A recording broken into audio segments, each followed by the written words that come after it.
All right, we are going to use another technique called dry brush blending. Sometimes I call it dry brush pickup because you do kind of pick up some of the pigment that you lay down. The best tool to use is a watercolor brush that has kind of a stiffer bristle. Some of these brushes have a very loose bristle and it won't do the job as well. All right, so I'm not going to use this really soft bristled brush, but we have a lot of these kind of semi-stiff bristle. All right, so all you do, and I'm going to do some just right out here in the middle. First of all, this brush can be wet as long as you take out all the water like that. Okay, literally a perfectly dry brush doesn't work as well. Also, on my paint, I don't go into that spot where it's completely wet.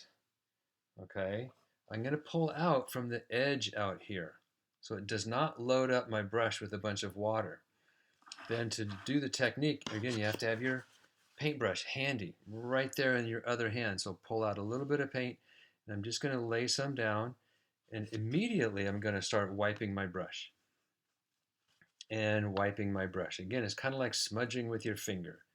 We've talked about it in class, but I just wanted to let you see it a little bit separately, and you get that little bit of a blend away. Now, you will sometimes see your brush strokes. It won't be as smooth as that wet on wet wash, but that's okay. Now, if I want to get back in here and go a little darker, I should let that dry. So I'm going to do it over here. I'm going to take a darker color, and again, I'm just pulling off the very edge of it, and I'm going to get right in there a little bit darker. This is dry. It's really dry. I'll just go around that corner and immediately wipe off the brush. Immediately wipe off the brush. So you're kind of just moving the paint that's already been put on the paper. So you can see how that got a little bit kind of a fadeaway feel. And you can totally do all of this right on top of a color. So if you had to go in here and add some little color difference, wipe off, let it fade away, wipe off, let it fade away, wipe off, fizzle it away. Now there's another trick here too. What you can do is just put a tiny bit of paint in your brush, allow the paintbrush just to run out. So if I'm just applying some color, and I'm just going to keep going and keep going and keep going until the paintbrush just kind of runs out, if it's supposed to go that far. I usually go back to my paintbrush,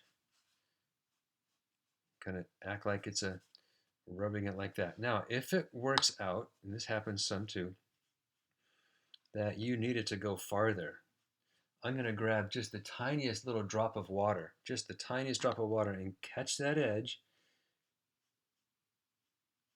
and see if I can get it to come out farther. Then let it fade away using that dry brush pickup. It happens a lot if you have to go on top and do some detail.